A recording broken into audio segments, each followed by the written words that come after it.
আমার আজকের SIR update আমার মুর্শিদাবাদবাসীর জন্য।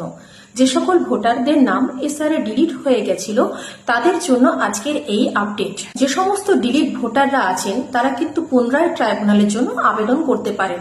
কোথায় করবেন, কিভাবে করবেন, সেটার জন্যই আজকের এই ভিডিও। ডিএম অফিস অর্থাৎ কালেক্টর অফিস যেটা আছে সেখানে আপনারা আসুন। সেখানে আপনাদের যাবতীয় ডকুমেন্টস আছে, আপনাদের ভোটার কার্ড, আধার কার্ড, প্যান কার্ড, জমির দলিল, আগে যে সমস্ত ডকুমেন্টসের কথা আমি বলেছি প্রয়োজনীয় নথিপত্রগুলো, সেগুলো নিয়ে আসুন। নিয়ে আসার পরে আপনারা কালেক্টর অফিসে যাবেন।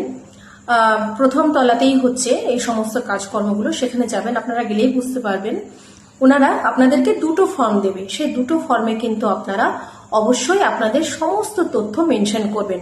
ওনারা আপনাদের কাগজপত্র জমা নেবেন, ওই ফর্ম দুটো নেবেন। দুটো ফর্মের মধ্যে একটা ফর্ম ওনারা নিজেদের কাছে রেখে দেবেন এবং আরেকটা ফর্ম আপনাদেরকে ফেরত দিয়ে দেবে। আপনারা কিন্তু কখনোই আপনারা যে আপিল করেছিলেন, অনলাইন বা অফলাইনে যে আপিলটা করেছিলেন, সেই আপিলের কাগজটা কিন্তু নিয়ে যেতে ভুলবেন না। ওটাও কিন্তু ওনারা ওর সঙ্গে নিচ্ছেন।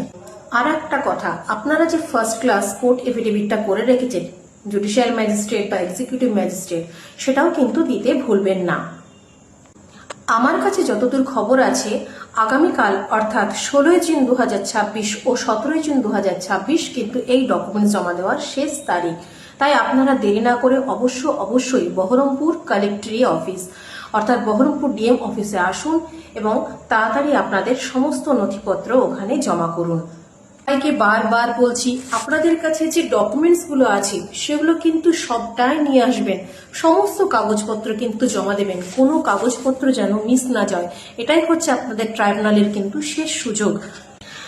আজকেও অনেকে কিন্তু আপিল করেছে এবং তাদেরই একজনের কিন্তু আমি রিসিভ ফর্মটার ছবি তুলে রেখেছি আপনাদের জন্য। ভিডিও শেষে কিন্তু আমি সেটা আপলোড করে দেব।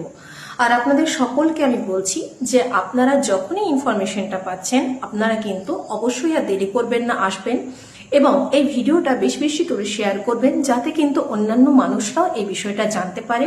কারণ হাতে মাত্র আমাদের দুদিন সময় আছে, আগামীকাল ও পরশু। তাই দেরি না করে বহরমপুর ডিএম অফিস তথা কালেক্টর অফিসে কিন্তু আপনারা চলে আসুন।